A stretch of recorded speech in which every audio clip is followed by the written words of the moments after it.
नमस्कार दोस्तों, स्वागत है आप सभी का आपके अपने यूट्यूब चैनल ऑब्जेक्टिव सेंटर पर। जैसा कि यहाँ पर आप लोग देख पा रहे होंगे, हमारा जो पेपर है ये हमारा एनपीसीआईएल का पेपर है, जो कि 11/6/2019 की हमारा पेपर है। ये जो हमारा पेपर है एडवांस टेस्ट का पेपर है, ठीक।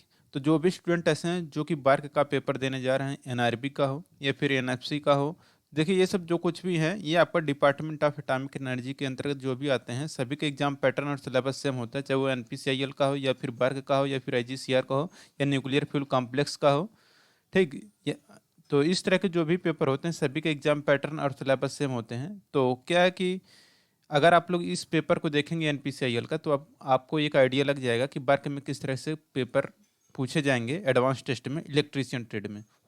अब देखिए दोस्तों, आजकल पेपर काफ़ी टफ बनने लगा है, तो आपका जो यहाँ पर पेपर होने वाला है बार्क में थोड़ा इससे टफ बनेगा, ठीक। क्योंकि देखिए अब आजकल लेवल थोड़ा बढ़ता चला जा रहा है, ठीक। तो आपको एक आइडिया लग जाएगा किस किस टॉपिक से क्वेश्चन बनेंगे। और यहाँ पर देखिए जो ये आपका पेपर है सेम उसी एग्जाम पैटर्न पर है, लेकिन आपको क्या है कि पेपर थोड़ा बार्क के लिए थोड़ा टफ बनता है, ठीक। तो इससे थोड़ा हार्ड क्वेश्चन आपसे पूछा जाएगा। तो यहाँ पर एग्जाम पैटर्न में आपका देखिए यहाँ पर है कि मैक्सिमम मार्क आपका 150 नंबर का होगा। 2 घंटे का आपको समय प्रोवाइड किया जाएगा, यानी कि 120 मिनट का टाइम आपको मिलेगा। अब देखिए यहाँ पर अगर टोटल या कुल आपके 50 प्रश्न रहेंगे, सभी के प्रश्नों के अंक समान होंगे। एक क्वेश्चन अगर सही होगा तो आपको 3 नंबर दिया जाएगा, एक क्वेश्चन अगर गलत रहेगा तो आपको 1 नंबर काट लिया जाएगा, ठीक। तो ये आपका एग्जाम पैटर्न है। तो यही आपका बार्क के लिए भी है और यही आपका एनपीसीआईएल के लिए भी है। तो यहाँ पर आप लोग देख सकते हैं, अभी देख सकते हैं हम लोग यहाँ पर इलेक्ट्रीशियन का क्वेश्चन। देखिए यहाँ पर है कि एडवांस टेस्ट जो पेपर है आपका आईटीआई इलेक्ट्रीशियन कैटेगरी सेकंड का, यहाँ पर पहला क्वेश्चन कह रहा है कि in India main supply voltage used for domestic electric appliances is in volt. कह रहा है भारत में घरेलू विद्युत उपकरणों के लिए उपयोग किए जाने वाला जो मेन सप्लाई होता है उसका वोल्टेज कितना वोल्ट होता है। तो देखिए दोस्तों, जो भारत में हम लोग जनरली अपने घर में जो यूज करते हैं लाइट, उसमें जो वोल्टेज रहता है वो हमारा कितना रहता है, वो हमारा रहता है 220 वोल्ट पर, ठीक। तो 220 वोल्ट यहाँ पर हमारा करेक्ट आंसर हो जाएगा। देखिए यहाँ पर अगला क्वेश्चन है हमारा दूसरा क्वेश्चन, कह रहा कि single phase induction motor is made self start by using. कह रहे जो सिंगल फेज इंडक्शन मोटर होता है उसमें हम लोग किसका प्रयोग करके उससे हम लोग सेल्फ स्टार्ट बना सकते हैं, यानी कि स्व प्रारंभ किया जा सकता है। तो देखिए अगर जो सिंगल फेज इंडक्शन मोटर है, अगर हम लोग उसमें दोस्तों अगर संधारित्र का प्रयोग कर दें तो उससे क्या होगा कि वह हमारा सेल्फ स्टार्ट हो जाएगा, ठीक। तो सिंगल फेज इंडक्शन मोटर को अगर आपको सेल्फ स्टार्टर बनाना है तो उसको हम लोग कैपेसिटर का यूज करते हैं, ठीक।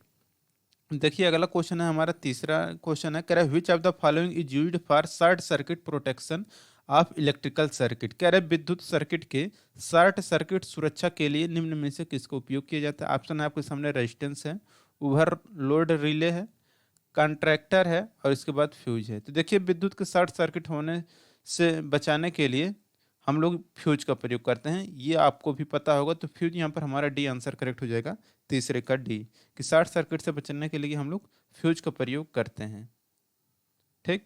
अगला क्वेश्चन यहाँ पर चौथा क्वेश्चन कह रहा है यहाँ पर कि the unit of capacitance is, जो संधारित्र होता है उसकी इकाई क्या होती है। तो देखिए जो संधारित्र होता है उसकी जो इकाई होती है वो होता है फैरड, ठीक। तो फैरड यहाँ पर आपका करेक्ट आंसर हो जाएगा। एम्पियर जो होता है ये आपका धारा का होता है, आपको भी पता है। देखिए पांचवा क्वेश्चन है which electrolyte is used for lead acid battery. जो सीसा एसिड बैटरी होता है उसमें किसका प्रयोग हम लोग विद्युत अपघट्य के रूप में करते हैं। तो देखिए जो हमारा लेड एसिड बैटरी होता है उसमें हम लोग इलेक्ट्रोलाइट के रूप में जो प्रयोग करते हैं वो हमारा सल्फ्यूरिक अम्ल रहता है, यानी कि H2SO4 रहता है। तो सल्फ्यूरिक अम्ल यहाँ पर हमारा ऑप्शन नंबर बी यहाँ पर करेक्ट हो जाएगा। अब देखिए यहाँ पर छठा नंबर क्वेश्चन कह रहा है what is the voltage rating of single phase dry cell zinc carbon. कह रहे एक शुष्क सेल जो कि जस्ता कार्बन का वोल्टेज कितना होता है। तो देखिए दोस्तों जो कार्बन जस्ता शुष्क सेल होता है उसका जो वोल्टेज होता है वो वोल्टेज रहता है आपका 1.5 वोल्ट का, ठीक। तो यहाँ पर आपका ये आंसर करेक्ट हो जाएगा 1.5 वोल्ट। अब देखिए सातवां क्वेश्चन यहाँ पर कह रहा है कि the equivalent resistance of 3 resistance each of 3 ohm connected in parallel will be how many ohm. कह रहे समानांतर में जुड़े प्रत्येक 3 ओम के तीन प्रतिरोधों का समतुल्य प्रतिरोध कितना ओम होगा। तो देखिए दोस्तों, यहाँ पर कह रहा है कि समानांतर में जुड़े हैं। जब देखिए दोस्तों, जब आपके समानांतर में जुड़े हो तो हम लोग जो फार्मूला यूज करते हैं आप लोगों को पता होगा कि 1/r इक्वल टू, आर यहाँ पर इक्विवेलेंट रहता है यानी कि टोटल, तो 1/r1 plus 1/r2 plus 1/r3। इससे दोस्तों हम लोग सॉल्व करेंगे तो 1/r(EQ) इक्वल हो जाएगा 1/3 प्लस 1/3 प्लस 1/3। ठीक, तो ये कितना हो जाएगा आपका 3/3 यानी कि 1। अब देखिए 1/r को यहाँ पर आप पक्षांतर करेंगे तो 1/r(EQ) इक्वल टू हो जाएगा आपका 1 ओम ही आएगा इक्विवेलेंट में। तो 7 के यहाँ पर आपका क्या आंसर हो जाएगा, ऑप्शन नंबर डी। ठीक, तो 7 के यहाँ पर डी आंसर आपका करेक्ट हो जाएगा 1। अब देखिए अब चलते हैं 8वें क्वेश्चन पर। 8वां क्वेश्चन यहाँ पर कह रहा है कि how many minimum diode are required in full wave bridge rectifier. जो फुल वेव ब्रिज रेक्टिफायर होता है उसमें न्यूनतम कितने डायोड की आवश्यकता होती है। तो देखिए फुल वेव ब्रिज रेक्टिफायर जो होता है उसमें जो न्यूनतम डायोड की संख्या होती है दोस्तों वह 4 होती है। ठीक, यहाँ पर इसका D answer sorry C answer correct हो जाएगा 4। तो फुल वेव ब्रिज रेक्टिफायर में न्यूनतम डायोड की संख्या होती है 4 यहाँ पर करेक्ट आंसर हो जाएगा 8 का सी। 9वां क्वेश्चन यहाँ पर कह रहा है कि which one of the following is not an insulator. निम्न में से कौन सा एक अवरोधक नहीं है। तो ऑप्शन है माइका, ग्रेफाइट, प्लास्टिक और पोर्सिलीन। तो देखिए जो अवरोधक यानी कि जो इंसुलेटर नहीं होता है वो आपको बताना है। तो देखिए माइका हमारा ये भी चालक है, ग्रेफाइट यहाँ पर हमारा करेक्ट है, माइका ये जो हमारा अवरोधक नहीं है ये पूछा है ना। तो देखिए यहाँ पर प्लास्टिक हमारा कुचालक है, पोर्सिलीन भी हमारा कुचालक है, अभ्रक भी कुचालक है, लेकिन जो ग्रेफाइट होता है ये हमारा चालक होता है, तो यानी कि ये हमारा अवरोधक नहीं है। ठीक, तो यहाँ पर हमारा करेक्ट आंसर हो जाएगा ऑप्शन नंबर बी। ठीक, तो बी वाला ऑप्शन यहाँ पर हमारा करेक्ट हो जाएगा। अब चलिए चलते हैं अगले क्वेश्चन पे कि which of the following electrical machine has highest efficiency. निम्नलिखित में से किसमें सर्वाधिक दक्षता होती है। ऑप्शन है synchronous motor, DC motor, induction motor और ट्रांसफार्मर। तो देखिए जिसमें हाईएस्ट इफिशियंसी होती है दोस्तों वो हमारा रहता है ट्रांसफार्मर। ठीक, तो ट्रांसफार्मर की जो दक्षता होती है वह ज़्यादा होती है। देखिए यहाँ पर 11 नंबर का क्वेश्चन कह रहा है what parameter does not change from input to output of a power transformer. एक पावर ट्रांसफार्मर के इनपुट से आउटपुट तक कौन सी मात्रा परिवर्तित नहीं होती है। तो देखिए दोस्तों जो मात्रा परिवर्तित नहीं होती है वो आपको बताना है। तो देखिए जो हम लोग ट्रांसफार्मर यूज करते हैं दोस्तों उसमें हमारा पावर क्या होता है, कांस्टेंट रहता है, यानी कि पावर बदलता नहीं है। ठीक, पावर हमेशा कांस्टेंट रहता है और जो फ्रीक्वेंसी रहती है वो भी आपका कांस्टेंट रहता है। जबकि हमारा जो वोल्टेज रहता है और जो धारा रहता है ये सब हमारा परिवर्तित होता रहता है। ठीक, तो यहाँ पर आपका करेक्ट आंसर क्या हो जाएगा, जो परिवर्तित नहीं होता वो कौन सा रहता है हमारा, फ्रीक्वेंसी। तो फ्रीक्वेंसी यहाँ पर हमारा करेक्ट हो जाएगा, जबकि यहाँ पर जो हमारा करंट रहता है और वोल्टेज ये हमारा परिवर्तित होता है। ठीक, अब देखिए हमारा 12 नंबर क्वेश्चन है the squirrel cage induction motor has dot dot dot slip ring. Squirrel cage induction motor में कितने स्लिप रिंग होते हैं। तो देखिए स्क्वायरल केज इंडक्शन मोटर में जो स्लिप रिंगों की संख्या होती है वह 0 होती है। ठीक, तो यहाँ पर इसका 12 का ए आंसर करेक्ट हो जाएगा। 13 नंबर का क्वेश्चन यहाँ पर कह रहा है कि which wire is use to prepare electrical heater. यानी कि बिजली का हीटर तैयार करने के लिए हम लोग किस प्रकार के तार का उपयोग करते हैं। तो देखिए दोस्तों जो हम लोगों का बिजली का हीटर रहता है उसमें हम लोग नाइक्रोम का तार यूज करते हैं, आप लोगों को पता होगा। तो नाइक्रोम तार का प्रयोग हम लोग हीटर बनाने के लिए करते हैं। ठीक, अब देखिए यहाँ पर 14 नंबर का क्वेश्चन कह रहा है, 14 नंबर क्वेश्चन कह रहा है कि which of the following is related to Ohm's law. निम्न में से कौन सा नियम ओम्स से संबंधित है। तो ओम का नियम हम लोग भी पढ़े दोस्तों, V equal to I R होता है ओम का नियम। ऐसा हमारा ऑप्शन नंबर कहाँ पे दिख रहा है, ऑप्शन नंबर डी में दिख रहा है। तो V equal to I R हो जाएगा ऑप्शन नंबर डी। अब देखिए यहाँ पर 15 नंबर क्वेश्चन है, कह रहा है a region around a stationary electric charge has. स्थिर विद्युत चार्ज वाले क्षेत्र में क्या होता है। तो देखिए स्थिर विद्युत चार्ज वाले क्षेत्र में जो होता है दोस्तों वो हमारा रहता है इलेक्ट्रिक फील्ड। ठीक, तो इलेक्ट्रिक अगर चार्ज जो रहता है अगर उसके क्षेत्र में जाएंगे तो हमारा विद्युत क्षेत्र ही कहलाता है। ठीक, अब देखिए यहाँ पर 16 नंबर क्वेश्चन है, कह रहा है यहाँ पर which induction motor will be the largest in size, कौन सी इंडक्शन मोटर आकार में सबसे बड़ी होती है। तो देखिए जो इंडक्शन मोटर आकार में जो सबसे बड़ी होती है वो आपको बताना है। तो यहाँ पर जो बड़ा होगा वो हमारा 45 किलोवाट वाला बड़ा होगा। ठीक, तो देखिए यहाँ पर आपका यहाँ पर किलोवाट वाला जो यहाँ पर बराबर है, तो यहाँ पर देखिए जिसका यहाँ पर आरपीएम कम होगा वो क्या होगा, आकार में बड़ा होगा। तो 16 के यहाँ पर सी आंसर करेक्ट हो जाएगा। देखिए यहाँ पर 17 नंबर का क्वेश्चन कह रहा है which one of the following is not a part of transformer, निम्नलिखित में से कौन सा ट्रांसफार्मर का भाग नहीं है।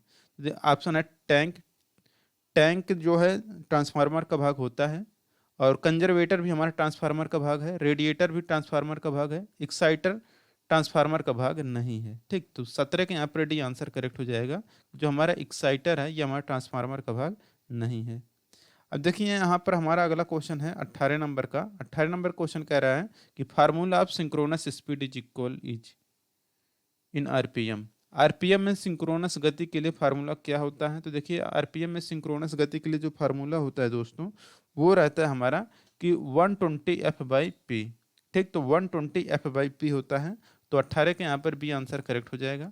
अब देखिए अगला क्वेश्चन है हमारा 19 नंबर का। 19 नंबर क्वेश्चन कह रहा है कि solar panel uses dot dot dot plate for electricity generation, विद्युत उत्पादन के लिए सौर पैनल का प्लेट का उपयोग करता है। तो देखिए विद्युत बिजली उत्पादन के लिए जो सौर पैनल होता है ये जो प्लेट वो यूज करता है वो हमारा रहता है photovoltaic.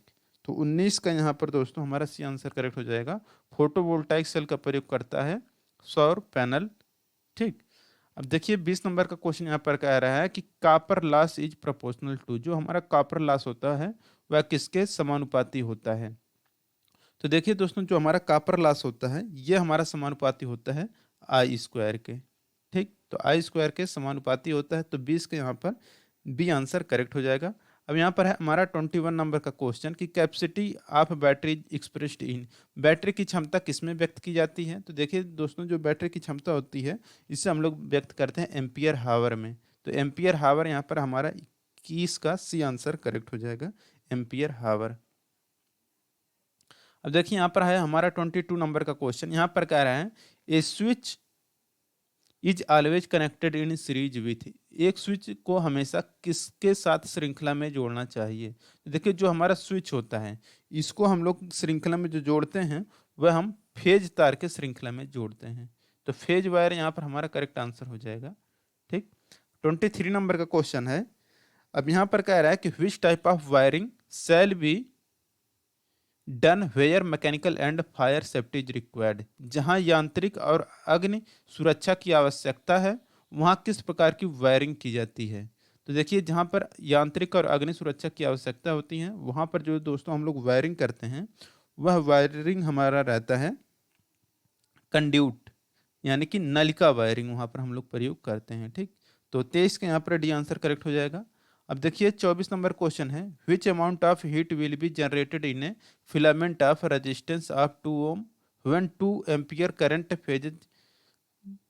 Current passes through it. कह रहा है यदि 2 एम्पियर विद्युत धारा 2 ओम प्रतिरोध फिलामेंट से गुजरती है तो ऊष्मा की मात्रा क्या होगी। तो देखिए ऊष्मा की मात्रा की यहाँ पर बात की गई है दोस्तों। तो ऊष्मा की मात्रा जो होगी उसको हम लोग कैसे निकालते हैं। तो एच इक्वल टू देखिए ऊष्मा जो होता है इसको हम लोग निकालते हैं H equal to I square R और टी से। ठीक, अब देखिए यहाँ पर आई का मान कितना दिया है, 2 दिया है तो 2 की स्क्वायर, आर का मान कितना है 2। ठीक, अब देखिए यहाँ पर समय नहीं दिया तो हम लोग इसको 1 मान सकते हैं। ठीक, तो यहाँ पर हम इसका गुणा करेंगे तो 2 दूना 4 दूना 8 यहाँ पर हमारा आ जाएगा। तो इसका करेक्ट आंसर 24 का क्या हो जाएगा, 24 का सी आंसर यहाँ पर करेक्ट हो जाएगा। ठीक, अब देखिए यहाँ पर हमारा अगला क्वेश्चन है 25 नंबर का। इन 3 phase star connection phase voltage is which times line voltage. कह रहे 3 फेज स्टार कनेक्शन में जो फेज वोल्टेज होता है लाइन वोल्टेज का कितना गुना होता है। तो देखिए दोस्तों 3 फेज स्टार कनेक्शन में फेज वोल्टेज जो लाइन वोल्टेज का जो होता है वह होता है हमारा 0.577 गुना। ठीक, 25 के यहाँ पर ये आंसर करेक्ट हो जाएगा। ठीक, अब देखिए यहाँ पर 26 नंबर का क्वेश्चन कह रहा है इन इलेक्ट्रिकल वायरिंग, कह रहा है which colour wire is use for grounding. विद्युत वायरिंग में किस रंग का तार का प्रयोग हम लोग ग्राउंडिंग के लिए करते हैं। तो देखिए दोस्तों, ग्राउंडिंग के लिए जो हम लोग तार का रंग यूज करते हैं वो तार का रंग रहता है हमारा ग्रीन। ग्रीन से हमारा ग्राउंडिंग, ठीक, ग्रीन तार का प्रयोग करते हैं ग्राउंडिंग के लिए। अब यहाँ पर 27 नंबर का क्वेश्चन कह रहे the power factor is pure resistive circuit is. शुद्ध प्रतिरोधक सर्किट का जो पावर फैक्टर होता है वह कितना होता है। तो देखिए शुद्ध प्रतिरोधक सर्किट का जो पावर फैक्टर होता है दोस्तों वो होता है हमारा 1। ठीक, तो यहाँ पर हमारा ए आंसर करेक्ट हो जाएगा, 1 आंसर करेक्ट हो जाएगा, बी का 1। ठीक, 27 के यहाँ पर बी आंसर करेक्ट हो जाएगा। ठीक, अब देखिए यहाँ पर 28 नंबर का क्वेश्चन कह रहा है specific gravity of electrolyte in a fully charge lead acid cell is approximately. एक पूरी तरह से चार्ज किए गए सीसा एसिड सेल में इलेक्ट्रोलाइट का विशिष्ट गुरुत्व लगभग कितना होता है। तो दोस्तों ये जो विशिष्ट गुरुत्व होता है वो होता है 1.20। तो 1.20 यहाँ पर करेक्ट आंसर हो जाएगा। अब देखिए यहाँ पर 29 नंबर का क्वेश्चन कह रहा है which of the following protect A cable from physical damage. निम्न में से कौन सा एक केबल को भौतिक नुकसान से बचाता है। ऑप्शन है आर्मर, कंडक्टर, इंसुलेशन और शीट। तो देखिए दोस्तों, जो एक केबल को भौतिक नुकसान से बचाता है वो हमारा रहता है आर्मर। तो आर्मर क्या होता है कि जो केबल रहता है उसको भौतिक नुकसान से बचाता है। 30 नंबर क्वेश्चन यहाँ पर कह रहा है कि which among following is active component. निम्न में से कौन से एक सक्रिय घटक है। तो देखिए दोस्तों, सक्रिय घटक की बात करेगा, ऑप्शन है आपके सामने कैपेसिटर, ट्रांजिस्टर, इंडक्टर और रजिस्टर। तो सक्रिय घटक की बात करेगा दोस्तों हमारा ट्रांजिस्टर है। ट्रांजिस्टर हमारा क्या है, सक्रिय घटक है। ठीक, अब देखिए यहाँ पर 31 नंबर का क्वेश्चन कह रहा है कि phase difference between 3 phase of balance 3 phase system is. संतुलित 3 फेज प्रणाली के तीनों फेज के बीच कोणीय अंतर कितना होता है। तो देखिए कोणीय अंतर जो होता है वो आपका 120 डिग्री होता है, 120 अंश का कलांतर होता है। ठीक, अब देखिए यहाँ पर 32 नंबर का क्वेश्चन है कि synchronous speed of a 3 phase 4 pole 5 hertz induction motor is. 3 phase 4 pole 50 hertz induction motor की सिंक्रोनस गति कितनी होती है। तो दोस्तों यहाँ पर सिंक्रोनस गति का जो फार्मूला होता है वो रहता है आपका 120 F/P। यहाँ पर देखिए 120 हो जाएगा, F यानी कि फ्रीक्वेंसी दी है 50 हर्ट्ज, पोल का मान दिया है यहाँ पर 4, इसको काटेंगे तो 4 से 30 आ जाएगा। अब देखिए यहाँ पर 3 पच्चे 15 और 2 जीरो हो जाएगा, 1500 RPM, यानी कि ऑप्शन नंबर ए यहाँ पर हमारा करेक्ट हो जाएगा। ठीक, तो 32 के यहाँ पर ए आंसर करेक्ट हो जाएगा। अब देखिए अगला क्वेश्चन है हमारा 33 नंबर का, कह रहा है कि पावर फैक्टर ऑफ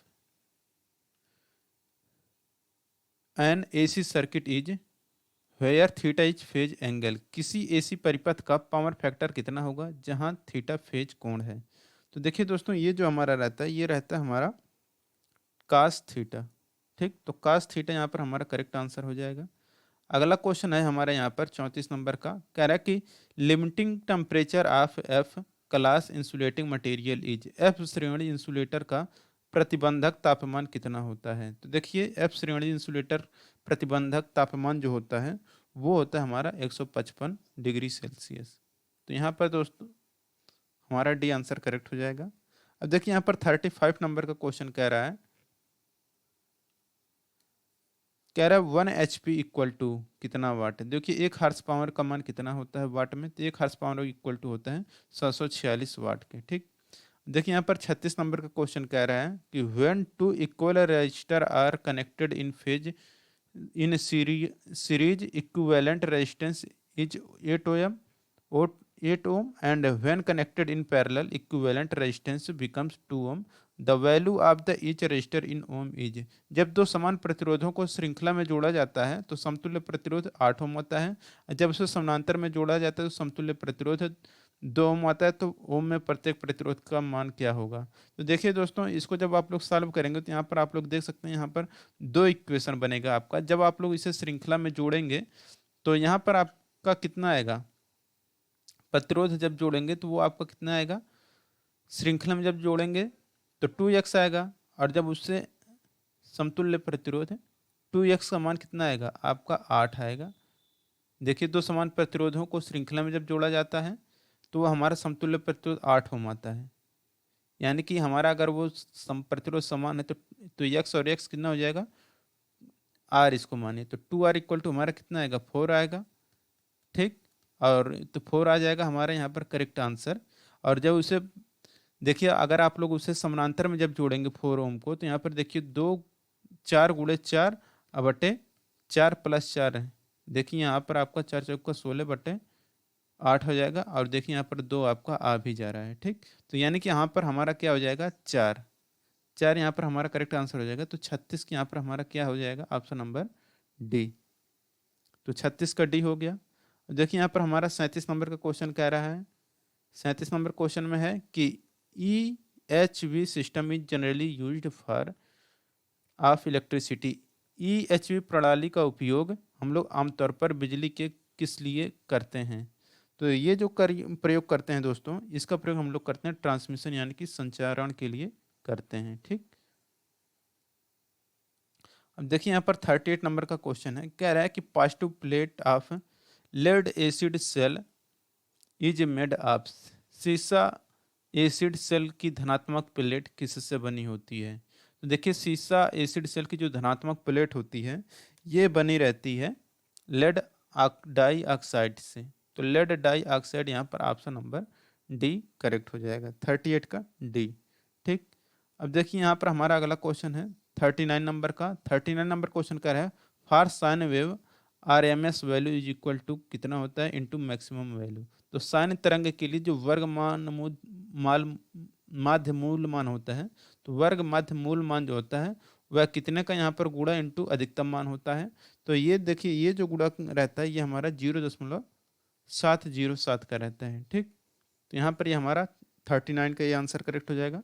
40 नंबर का क्वेश्चन यहाँ पर कह रहा है कि the tube of fluorescent lamp is filled with. Fluorescent lamp की जो ट्यूब होती है वह किससे भरी होती है। तो देखिए, फ्लोरोसेंट लैंप की जो ट्यूब होती है यह बनाया जाता है आपका हीलियम और आर्गन से मिलके।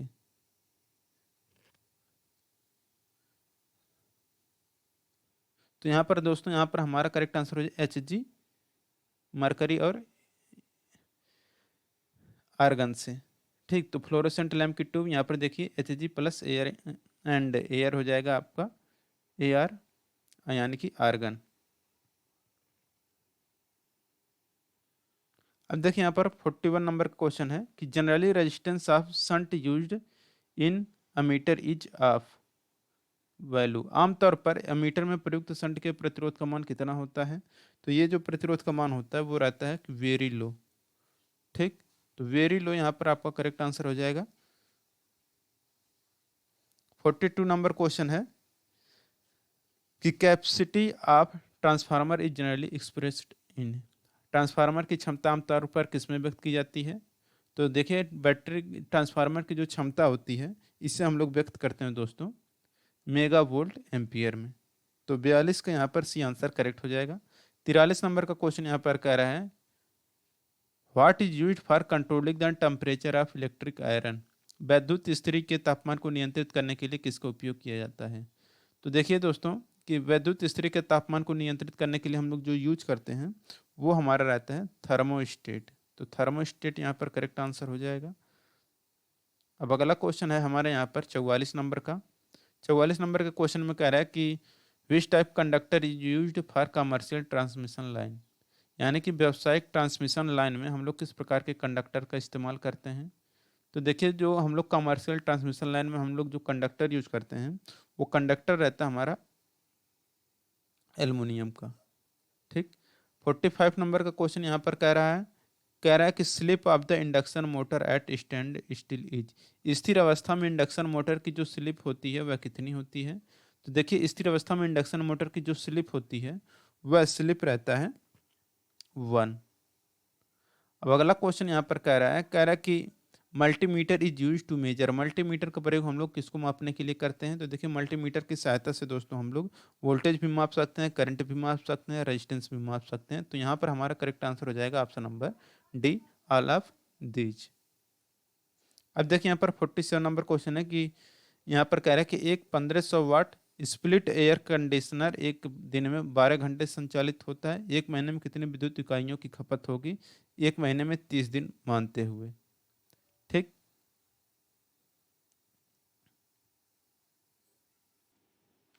तो दोस्तों इसको सॉल्व करने के लिए वही हमारा फार्मूला किलोवाट घंटा बटे 1000 होता है।